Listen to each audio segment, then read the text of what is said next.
안녕하세요. 반갑습니다. 코로나 바이러스로 인해서 이렇게 유튜브 방송을 통해서 성도 여러분을 만날 수 있게 된 것도 또 다른 하나님의 은혜가 아닌가 생각이 되어집니다. 다들 어렵고 힘들고 지친 가운데 또 고민과 여러 가지 어려움도 많으리라 생각이 되어집니다. 이러한 일을 허락하신 하나님께서 이 일 가운데 무엇을 생각하게 하시는지, 무엇을 놓고 기도하게 하시는지 묵상하는 시간이 되길 바라고, 하나님의 말씀으로 위로받는 시간이 되기를 또한 간절히 원합니다. 오늘 강단의 말씀은 사무엘하 19장 24절로 30절까지 말씀을 보도록 하겠습니다. 사무엘하 19장 24절부터 30절까지입니다. 먼저 말씀을 읽도록 하겠습니다. 사울의 손자 무비보셋이 내려와 왕을 맞으니 그는 왕이 떠난 날부터 평안히 돌아오는 날까지 그의 발을 맵시내지 아니하며 그의 수염을 깎지 아니하며 옷을 빨지 아니하였더라. 예루살렘에서 와서 왕을 맞을 때에 왕이 그에게 물어 이르되 무비보셋이여 내가 어찌하여 나와 함께 가지 아니하였더냐 하니 대답하되 내 주 왕이여 왕의 종인 나는 다리를 절므로 내 나귀에 안장을 주어 그 위에 타고 왕과 함께 가려 하였더니 내 종이 나를 속이고 종인 나를 내 주 왕께 모함하였나이다. 내 주 왕께서는 하나님의 사자와 같으시니 왕의 처분대로 하옵소서. 내 아버지의 온 집이 내 주 왕 앞에서는 다만 죽을 사람이 되지 아니하였나이까. 그러나 종을 왕의 상에서 음식 먹는 자 가운데 두셨사오니 내게 아직 무슨 공의가 있어서 다시 왕께 부르짖을 수 있사오리까 하니라. 왕이 그에게 이르되 내가 어찌하여 또 내 일을 말하느냐. 내가 이르노니 너는 시바와 밭을 나누라 하니 무비보셋이 왕께 아뢰되 내 주 왕께서 평안히 왕궁에 돌아오시게 되었으니 그로 그 전부를 차지하게 하옵소서 하니라. 30절 말씀 같이 한번 더 읽겠습니다. 무비보셋이 왕께 아뢰되 내 주 왕께서 평안히 왕궁에 돌아오시게 되었으니 그로 그 전부를 차지하게 하옵소서 하니라. 아멘.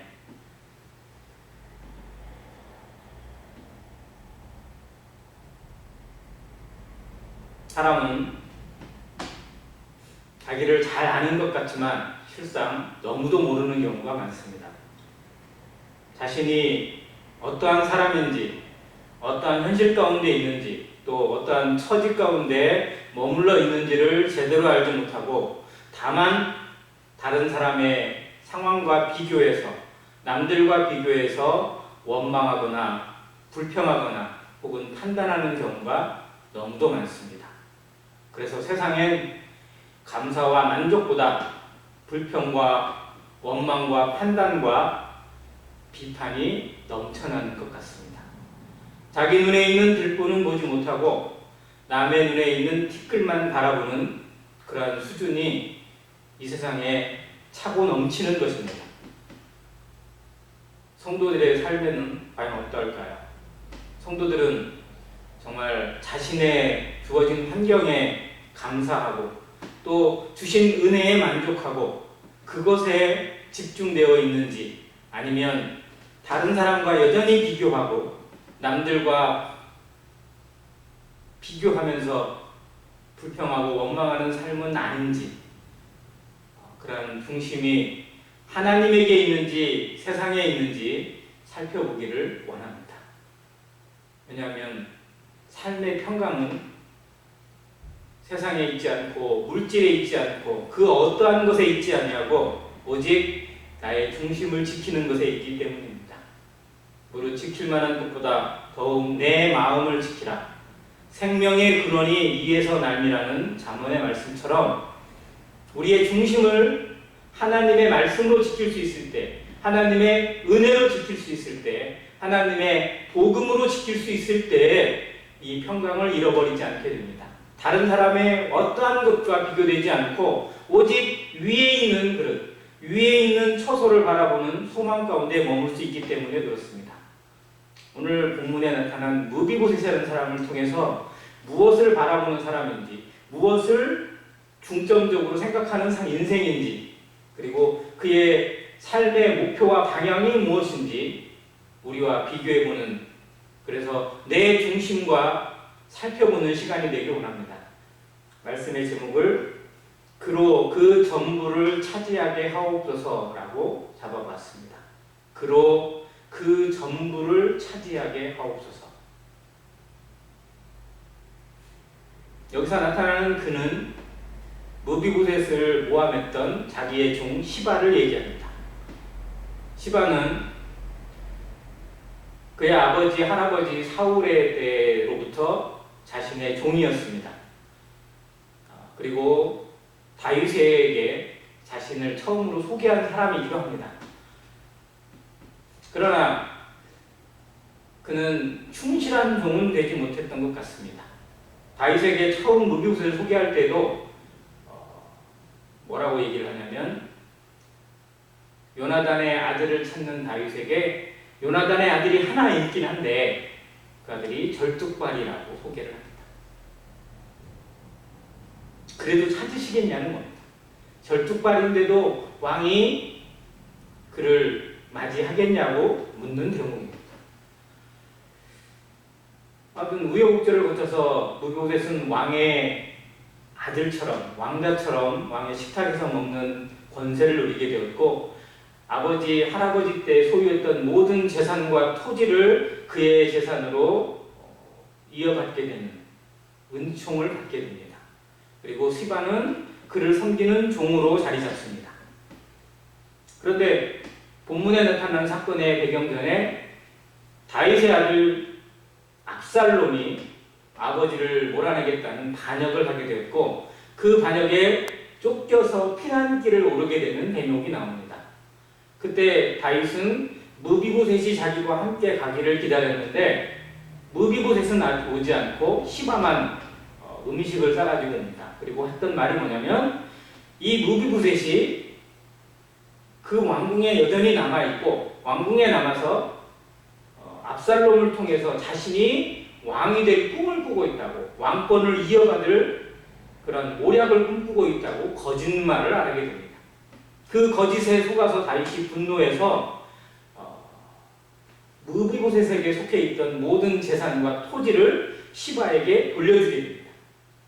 맹세하게 됩니다. 왕의 이름으로. 그리고 실제 이 사건이 결말을 보게 될 때 왕이 돌아오고 보니까 무비보셋이 자기를 배신했던 게 아니라는 것을 보게 됩니다. 그럼에도 왕이 무비보셋에게 내린 판결이 뭐냐면, 자신이 했던 말에 대해 다시 반복하지 못하고 너는 시바와 밭을 나누라고, 둘로 쪼개라고. 그래서 하나는 무비보셋이 갖고 하나는 시바가 가질 수 있도록 판결을 바꾸게 되는 대목이 나옵니다. 그때 무비보셋이 했던 고백이 바로 이 고백입니다. 그로 그 전부를 차지하게 하옵소서.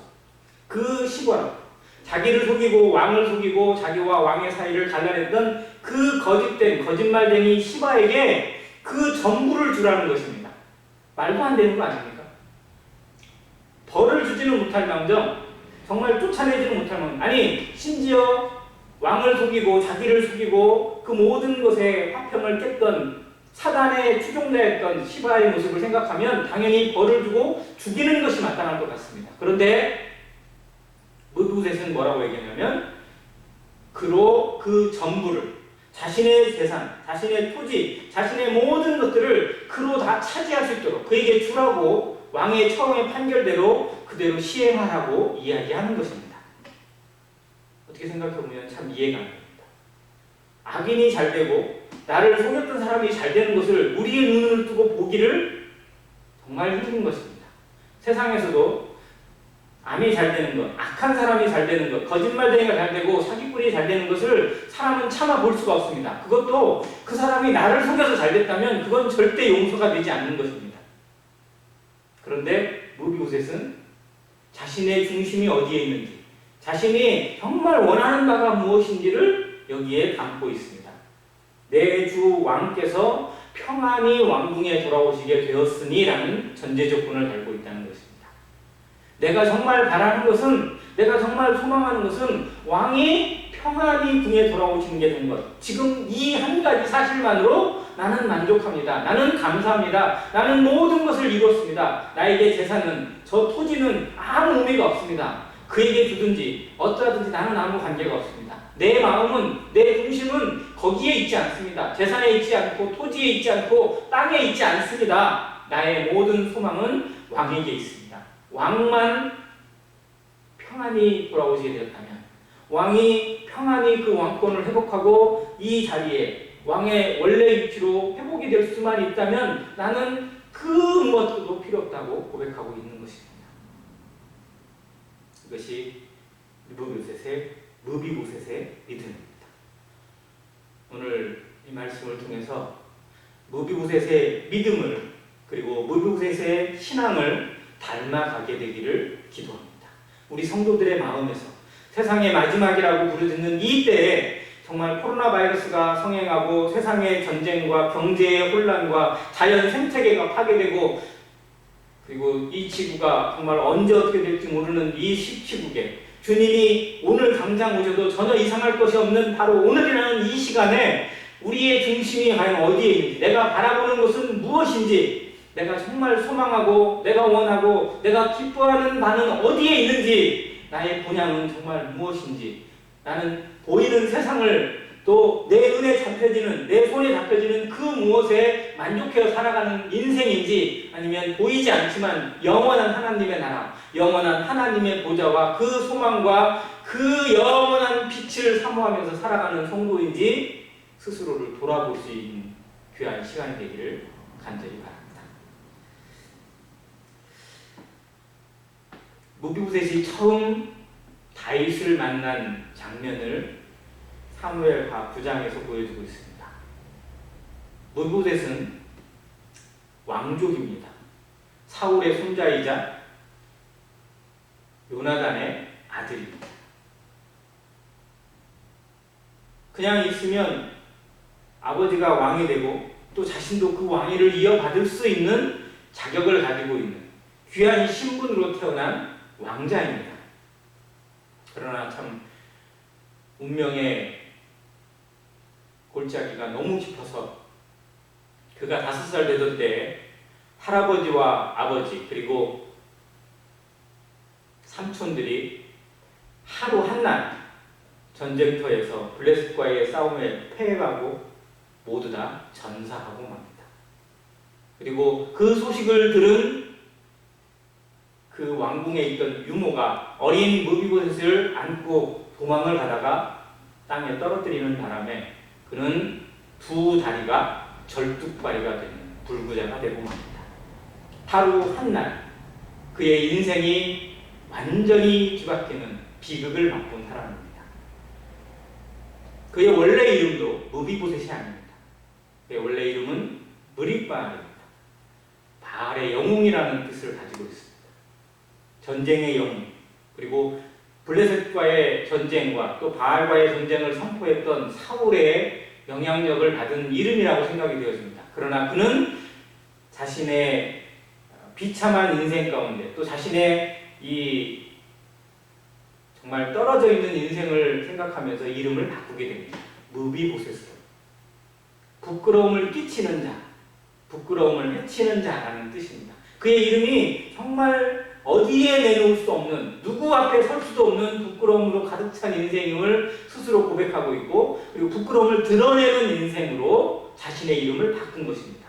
누구도 꺼려하는 이름, 누구도 감히 따라갈 수 없는 이름이 아닌가 생각이 되었습니다. 우리 인생은 부끄러움을 싫어합니다. 부끄러움을 속입니다. 그러나 그는 부끄러움을 그대로 맞이하는 정직한 영을 가지고 있는 인생인 것을 보게 됩니다. 그랬던 무비보셋, 자신의 처지를 비관하면서 하루 한 날, 정말 하루하루가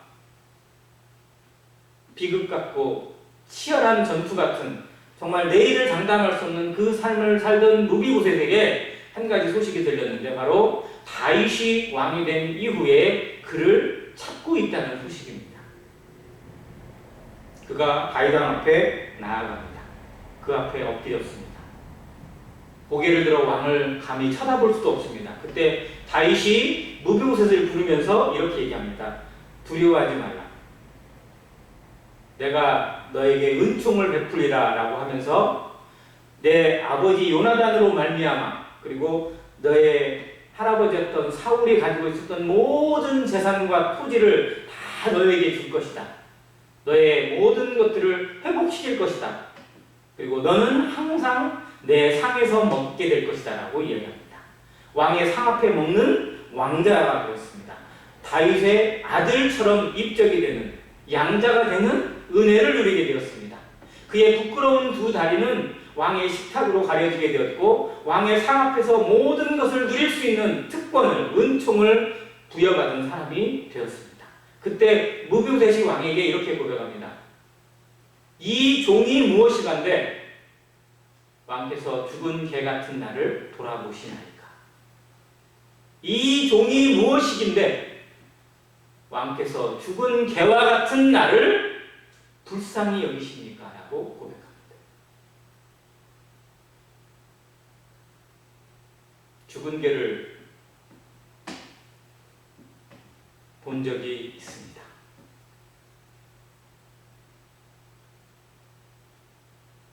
길거리에 자동차에 치여서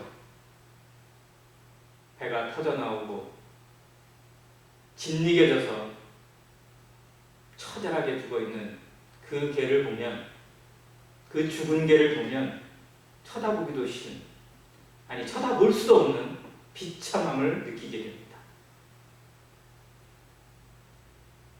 무비보셋은 자신을 죽은 개라고 얘기했습니다.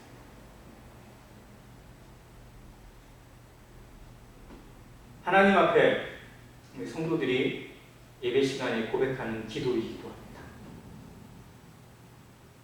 하나님 앞에 내가 어떠한 인생을 살았는지, 하나님 앞에 어떠한 사람이었는지, 그런데 하나님께서 그런 나를 아무 쓸모도 없고 쓰레기 같은 인생을, 구더기와 버러지 같은 나와 같은 인생을 하나님이 얼마나 사랑하시는지, 어떻게 긍휼히 여기셨는지, 그리고 그 인생을 위해서, 나 같은 자를 위해서 독생자 예수 그리스도를 이 땅에 보내시기까지 하시고, 그의 삶을 통해서, 그의 죽음을 통해서, 그의 모든 보혈을 통해서 나를 살리신 은혜를 묵상하게 될 때, 무비보셋의 고백이 바로 나의 고백이 되고 우리의 고백이 되는 것을 우리가 감사로, 예배로 돌려드립니다. 아무튼 그렇게 비참했던 무비보셋의 인생은 다윗의 부름을 받은 그날 이후로 놀랍게 전환이 되어집니다. 변화가 되어집니다. 잊었던 모든 것들, 지나간 모든 부끄러움들을 씻어내고 이제 정말 하나님 앞에, 그리고 모든 백성들 앞에 부러움을 받는 인생으로 살아가게 됩니다. 아마 그때 그를 섬기는 이 시바는 한편에 좀 부러웠던 것 같습니다. 절뚝발이었던, 불구자에 불과했던, 아무 쓸모도 없고 아무것도 못하는 그런 인생인데, 정말 왕이 뭘 기대하고 무슨 생각으로 그를 이렇게 높였는지, 왜 이렇게 놀라운 은혜를 베풀었는지 아마 이해하지 못했을 것입니다. 그런데 세월이 지나서 다윗의 아들 압살롬이 반역을 일으킵니다. 가장 사랑했던 아들인데, 가장 아름답고 그 이스라엘 전체에서 가장 용모가 뛰어나고, 그의 머릿결은 정말 비단결보다도 고운 그런 풍채를 가지고 있었던, 그래서 다윗이 누구보다도 아꼈던 아들이 압살롬인데, 그 아들이 아버지를 죽이겠다고, 아버지의 왕위를 빼앗겠다고 반역을 일으켰습니다. 그리고 많은 대신들과 모사들이 압살롬의 편에 서서 압살롬을 돕게 됩니다. 그 소식을 들은 다윗은 신발도 신지 못한 채 피난길에 오르게 됩니다. 정말 처절한 모습입니다. 눈물을 흘리면서 산비탈을 오르고 그 맨바닥으로 도망을 치는 다윗의 모습은 정말 끔찍하기 짝이 없습니다. 그때 시므이라는 사람은 나타나서 다윗에게 먼지를 뿌리고 돌멩이를 집어던지고 저주를 퍼붓습니다. 비루한 자야, 피를 흘린 자야, 네가 이렇게 도망가게 되고 네가 이렇게 와들하게 쫓기는 것은 네가 사울에게 했던, 그리고 전 왕에게 했던 반역 때문에 이렇게 된 것이다라고 정말 저주를 퍼붓는 모습을 보게 됩니다. 그것도 감내하고 갑니다. 근데 그 모든 것을 다 참을 수 있는데도 다윗이 참을 수 없는, 정말 마음이 아픈 게 뭐냐면 무비보셋이 자기 곁에 없다는 것이었습니다. 왜냐하면 자기가 목숨처럼 사랑했고 자기가 모든 것을 다해서 사랑했던, 아들보다도 사랑했던 요나단의 아들이 지금 내 곁에 없다는 사실에 다윗은 정말 실망했고 마음이 아팠습니다. 무비보셋을 기다렸어요. 근데 무비보셋이 안 오는 겁니다. 그리고 대신 시바만 와요. 종만 옵니다. 나귀에다가 식량과 먹을 것과 모든 것을 채워놓고 왕에 나와가서 했던 말이 뭐냐면, 우리 주인은 왕에게 오지 않겠답니다. 왕은 이미 잃어버린 왕이기 때문에 새 왕에게 붙어서 이제 거기에서 자기의 왕권을 찾겠다고 이야기합니다. 자기가 왕이 될 꿈을 꾸고 있다고 합니다. 자기의 아버지, 자기 할아버지 때 누렸던 그 영화를 누리겠다고 말했다는 이야기를 그 시바에게 전해 듣습니다. 근데 이게 말이 되나요? 압살롬이 반역을 했는데 압살롬이 반역해서 무비보셋에게 왕권을 넘겨줄 일도 없을 뿐만 아니라 무비보셋은 두 다리가 절뚝발입니다.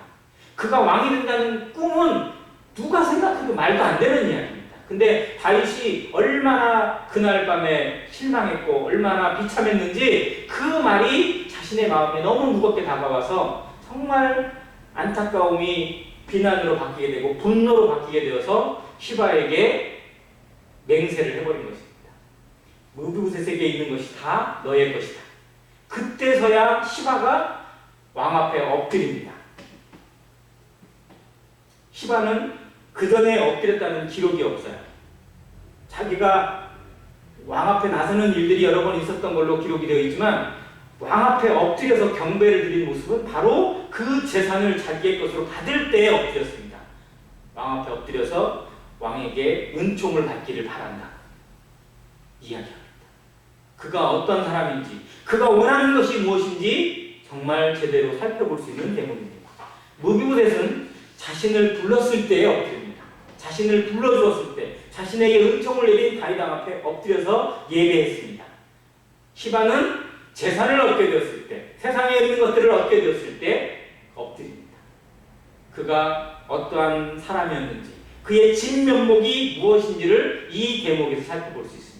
오늘날도 수많은 사람들이 하나님 앞에 와서 예배를 드린다고 생각하고 엎드립니다. 하나님 앞에 나와서 기도하고 무엇인가를 갈구합니다. 근데 그 갈구하는 목적이 무엇인지 분명히 구분이 되어집니다.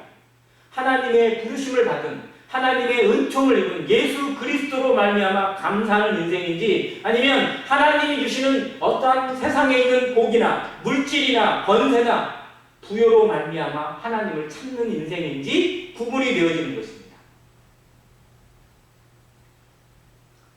수많은 사람들이 교회를 다니는 목적을 살펴보면 사업이 잘 되기 위해서, 건강하기 위해서, 자식이 잘 되게 하기 위해서, 그리고 하나님을 믿으면 뭔가 얻어질 것 같으니까, 예수님을 잘 섬기면 뭔가 보상이 될 것 같으니까 라는 그러한 것들 때문에 믿음을 소유하고 믿음을 유지하는 경우를 많이 보게 됩니다. 가짜입니다. 하나님이 원하시는 믿음이 아닙니다. 하나님의 뜻이 아닙니다. 자기의 뜻이, 자기가 세상에서 잘되고 자기가 세상에서 누리고 자기의 이름이 세상에서 높아지기를 바라는 마음으로 하나님의 이름을 도용하는 도둑질입니다. 시바를 통해서 꼭 우리의 중심에는, 우리의 마음에는 하나님을 잘 믿으니까, 교회를 잘 나가니까, 또 또 신앙을 가지고 있으니까 건강해야 되고 사업도 잘 돼야 되고 돈도 잘 벌어야 되고 취직도 잘 돼야 되고 뭐도 잘 돼야 되는 걸로 착각해지는 안 된다는 거죠. 하나님은 우리에게 그걸 약속한 적이 없습니다. 예수님은 오히려 우리에게 세상에서는 너희가 환난을 당하나라고 말씀해 주셨습니다. 세상이 너희를 핍박할 것이라고 말씀했습니다. 사도들에게도 말씀하셨고 제자들에게도 말씀하셨고 지금 우리에게도 그렇게 말씀하십니다. 세상에서 성도는 환영받을 수 없습니다. 정말 참다운 믿음을 가지고 그리스도의 복음을 가지고 나아가는 성도는 항상 세상에서 반대를 만날 수밖에 없습니다.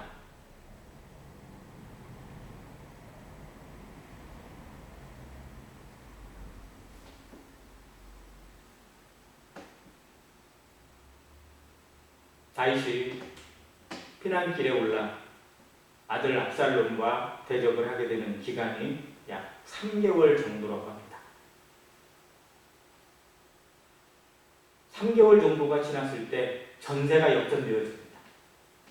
물론 그 과정에는 하나님의 선한 인도하심이 있었고 다윗을 충실히 보좌했던 여러 사람들의 합력해서 선을 이루는 모습이 나타납니다.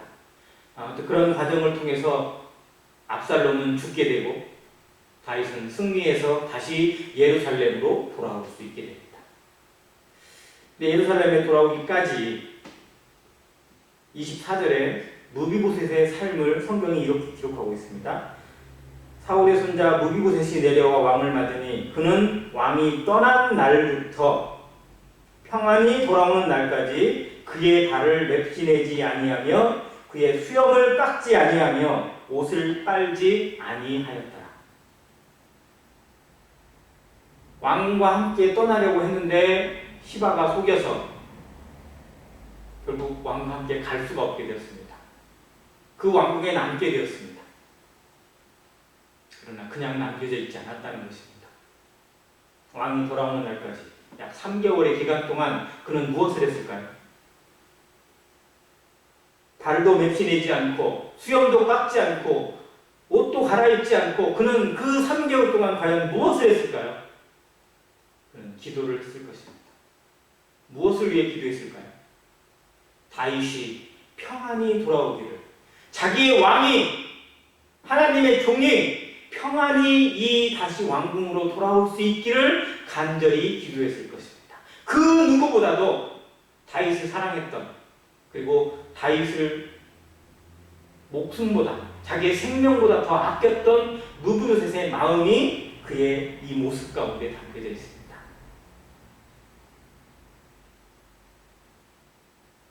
반역자들이 지배하고 있는 그곳에서 그는 왕따가 되었을 것입니다. 누구도 그런 사람을 거들떠보지 않았을 것입니다. 죽일 필요도 못 느꼈을 것입니다. 왜? 절름발이니까, 절뚝발이니까. 그러나 그의 힘은 오직 하나님만 알고 계셨습니다. 그가 다윗이 돌아올 수 있을 때까지, 평안히 돌아오는 날까지 기도했던 그 기도의 능력과 그 힘이 아마 다윗을 더 빨리 왕권을 회복할 수 있도록 이끄는 힘이 되지 않았을까 생각합니다. 물론 다윗을 도운 사람도 많았습니다. 용사들도 많았고 지혜로운 사람도 많았고 목숨을 바쳐 충성했던 충신들도 참 많았습니다. 그러나 그 어떤 사람보다 정말 다윗의 마음 가운데 가장 깊이 사랑했던 사람은 바로 무비보셋이 아니었나 생각이 되었습니다. 보이지 않았지만, 그와 함께하지 못했지만 그 깊은 처소에서, 그 죽음의 장소에서, 그 외로운 그곳에서 정말 모든 것을 다 접어두고 오직 기도에 힘었던, 기도의 능력을 믿고 하나님 앞에 엎드려 기도했던 무비보셋의 기도가 다윗을 다시 왕의 모습으로, 이스라엘의 왕으로, 하나님의 사람으로, 하나님의 마음에 합한 자의 위치로 다시 회복하는 능력을 주었다고 믿습니다. 우리의 마음, 기도가 얼마나 중요한지 우리는 너무 잘 압니다. 그리고 수시로 말합니다. 수시로 고백합니다. 그러나 정말 어떻게 기도하는지, 나의 기도의 내용이 무엇인지, 나의 기도의 모습이 어떠한지, 외모로 기도하는 사람인지 말로 기도하는 사람인지, 아니면 무비보셋처럼 중심으로 간절한 마음으로 기도하는 기도의 사람인지 우리 스스로를 돌아보게 되기를 원합니다. 무엇을 위해 기도하십니까? 무엇을 위해 기도하십니까? 우리의 기도의 제목은 무엇입니까? 그의 나라와 그의 의를 위해서 기도하십니까? 아니면 나의 나라와 나의 의를 위해서 기도하십니까? 내 가정과 내 취직과 내 재산과 내 모든 것을 위해서 드리는 기도라면 그건 기도가 아닙니다. 그의 나라와 그의 의를 구하라.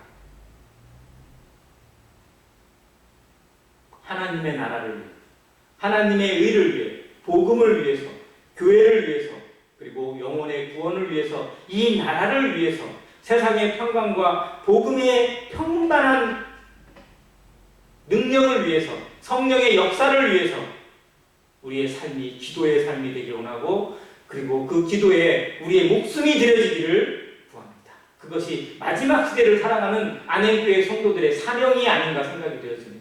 그렇게 기도할 수 있는 성도를 통해서, 그렇게 기도하는 교회를 통해서 하나님은 일하시고 하나님의 역사는 나타날 것입니다. 안행교회가 그 일에 쓰임받게 되기를 원하고, 안행교회 모든 성도가 기도의 옆구리 되어져서 하나님의 나라를 위해서, 복음을 위해서, 그리고 이 마지막 때의 마지막 불꽃의 모습으로 살아갈 수 있기를 간절히 원합니다.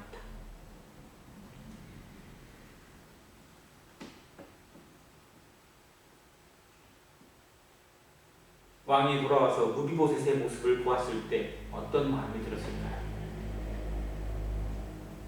그 모습만 봤을 때 정말 수염이 덥수룩하게 자라있고, 옷이 정말 꾀대지하고 냄새가 다 날 정도로 머리는 헝클어져 있고 엉망진창인 모습인데 눈빛은 정말 초롱초롱하게 살아있는 무비보셋의 모습을 보았을 때 자기가 오해했다는 것 바로 알았을 것입니다.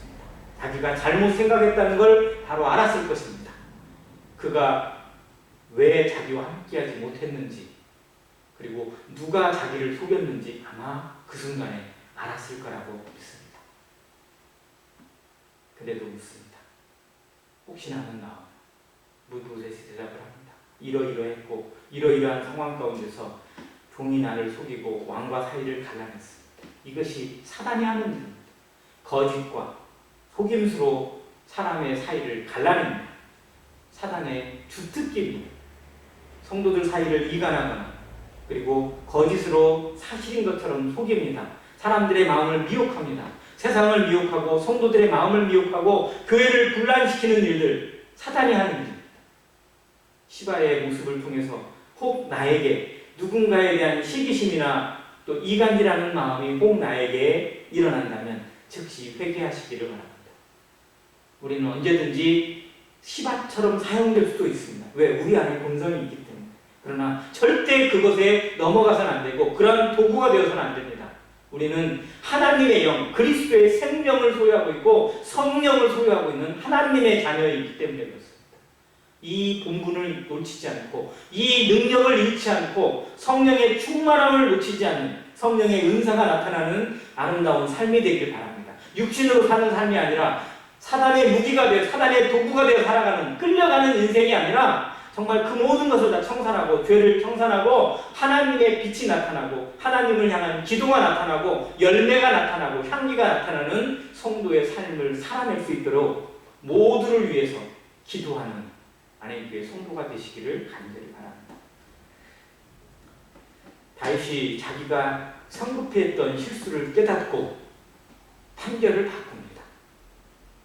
근데 정말 정상적이라면 아마 시바를 불러다가 그의 거짓을 추궁하고 책망하고 그를 벌주는 것이 마땅했을 것입니다. 그게 당연한 것 같아요. 그게 세상의 순리인 것 같아요. 근데 다윗은 그렇게 못했습니다. 왜? 자신이 내렸던 판결 때문에 그렇습니다. 자신이 자기가 입으로 했던 것에 대해서 번복하기가 너무 어려웠습니다. 다윗의 한계이기도 합니다. 그래서 그가 만들어낸 타협이 뭐냐면 나누라는 것입니다. 재산을 나누라는 것이고 토지를 나누라는 것입니다. 시바가 잘못한 부분도 있지만 너도 실수가 없지 않아 있으니까 라는 어떤 그런 공세가 아닌 공색이 있습니다. 그러나 그때 무비보셋 등급에게 아까 읽은 것처럼 그로 그 전부를 차지하게 하옵소서 라고 양보합니다. 다 필요 없다는 것입니다. 나는 거기에 단 한 번도, 단 한 순간도 내 마음을 둔 적이 없습니다. 난 그것 때문에 기뻐하거나 그것 때문에 지금 살아온 것이 아닙니다. 내가 살아가는 목적은, 내가 지금 호흡하고 내 인생이 남아있는 마지막 여생을 살아가는 분명한 목적은 거기에 있지 않습니다. 나는 거기가 어떻게 되든지 아무 관계가 없습니다. 그것이 있든지 없든지 나는 상관없습니다. 나는 왕만 있습니다. 내 모든 것은 왕에게 있습니다. 내 생명도 왕의 것이고 내 모든 것이 왕의 것이니까 나는 그 재산에 대해서 아무 미련도 없다고 고백합니다.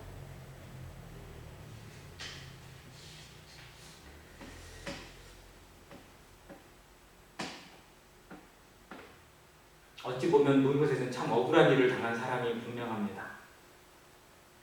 그러나 그는 한 번도 억울함에 대해 이를 갈아본 적이 없습니다. 자기를 속인 시바를 저주하지도 않았습니다.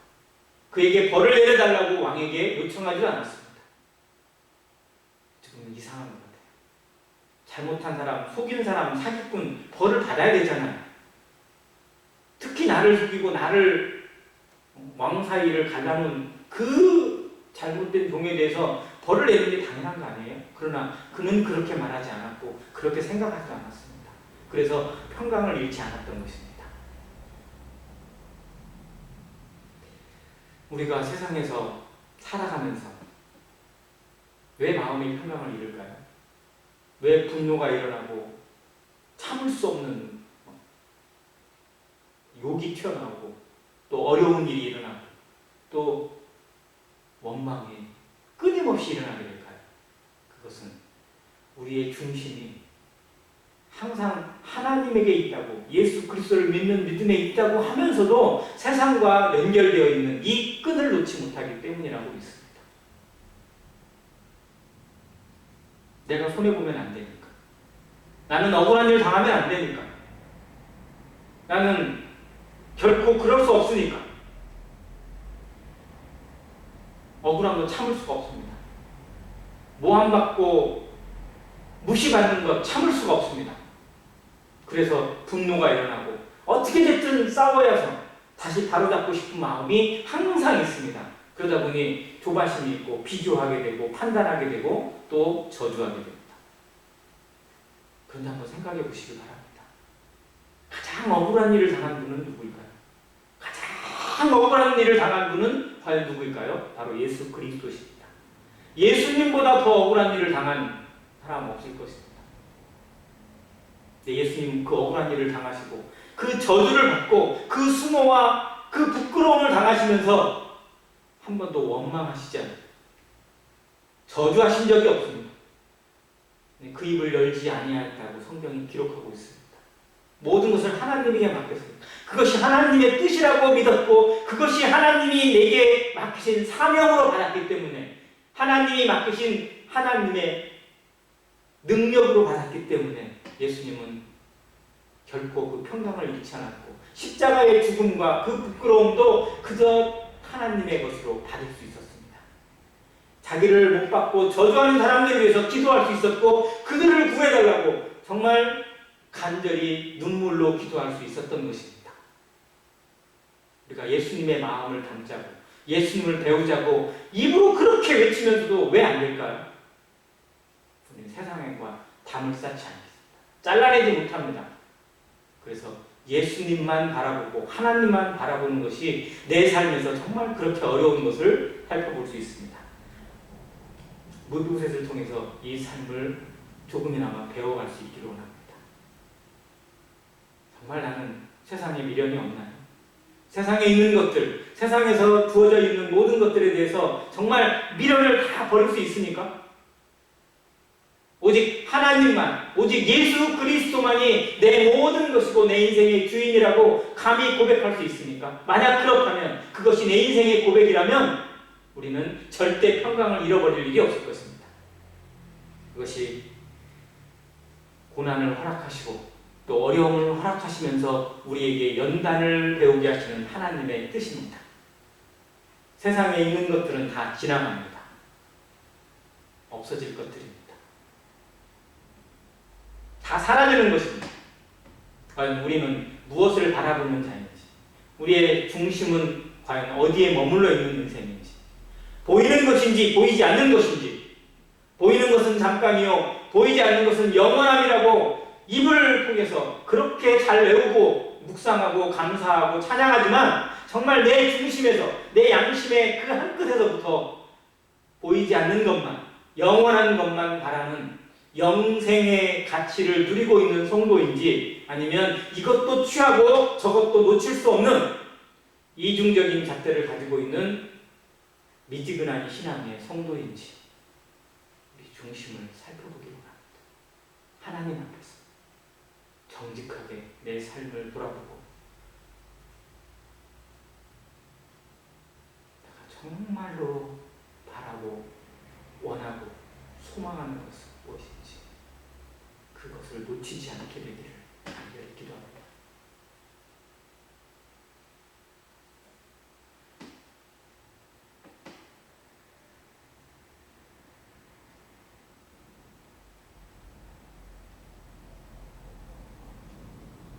은혜가 우리를 살게 합니다. 오늘도 변함없이 하나님의 은혜는 충만하게 우리에게 밀려오고 있습니다. 나를 향해서, 우리를 향해서 변함없는 하나님의 사랑이 다가오고 있고 쏟아져 오고 있습니다. 우리의 눈이 그것을 온전히 볼 수 있기를 바랍니다. 하나님 한 분만으로 만족할 수 있는, 그 은혜로만 살아갈 수 있는 성령의 붙들림을 통해서 다른 것들은 눈에 보이지 않고 오직 예수 그리스도만 보이는 신앙, 그리고 그 그리스도만을 사랑하는 그 아름다운 신앙의 삶을 살아내는 아름다운 성도, 아름다운 안행교회 성도의 삶이 나타나기를 간절히 원합니다.